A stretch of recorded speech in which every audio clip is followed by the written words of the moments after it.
We're back for another coaches roundtable, and today we want to take on one of those topics that people will fight and die for on the internet: where you put the bar on your back when you're back squatting.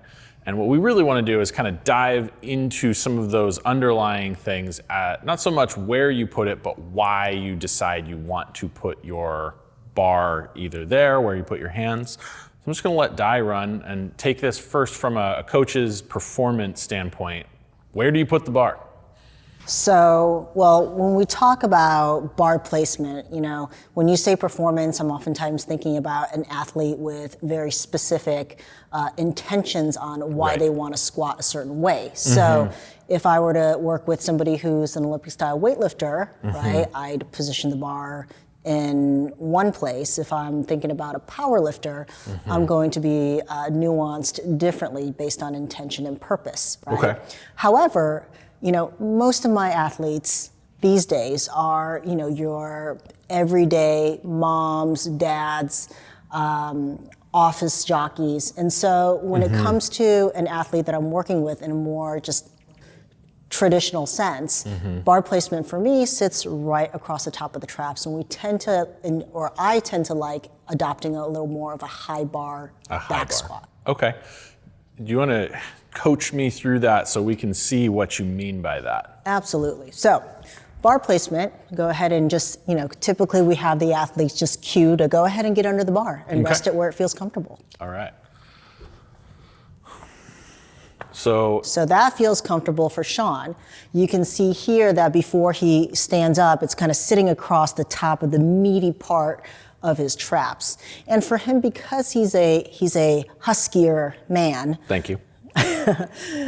There's sufficient platform for him. So sometimes if I get a slighter individual, what happens is if we go ahead and place the barbell here, they're going to experience a little bit of discomfort. They're going to be like, the bar feels like it's pressing down on your spine. And my response is like, the bar is pressing down on your spine. And so in that instance, we're going to kind of jump tracks a little bit. What I would have them do with their hand position is actually come in a little bit.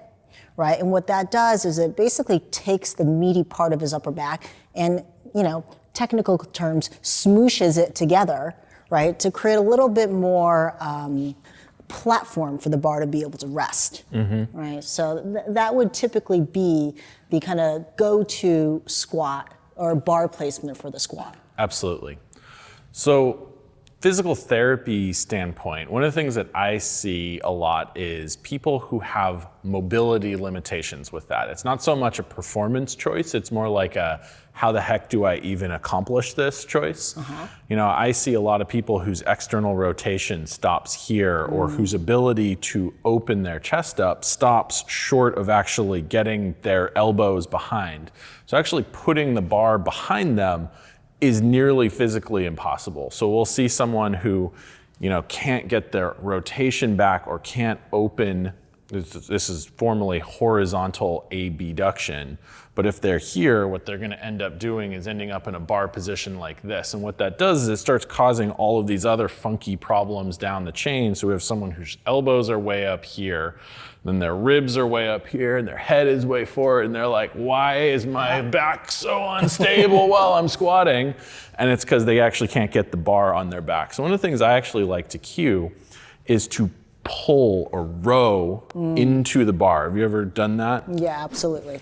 Let's see what we mean by that. So Di's going to position herself on, and what we see here, if she kind of sits back, like falls backwards, you're going to see she actually creates some length here. So if you try to get under here, there's this long, big circle to get under. And then, Di is super flexible, so that's the exact opposite of who I'm talking about. But if she starts in a big circle and is away, it's a little harder. If you come back around and then row yourself in, so you're just gonna pull your shoulder blades together. Now this is really compact. So she's gonna have this nice tight little rotation to be able to get under the bar. And then she can get herself right into this really nice compact position. And now she actually has a lot of choice. She wants to select that high bar squat that she likes for her weightlifters, great, her Olympic weightlifters. And I always like to say, okay, let's go powerlifting style. Okay, what was the difference there?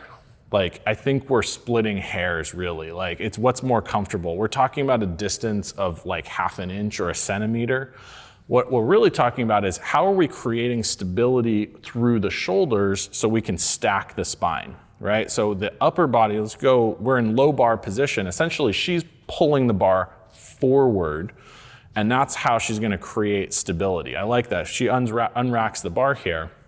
You can see is she's creating a lot of stability here without having to change her head position. And the head is part of the whole spinal system. And so that will, if she starts to throw her head way forward, that's gonna mean her whole spine is more rounded. So when she's squatting, the back is gonna be less stable, which is really the big thing we're trying not to let happen in squatting. Thanks.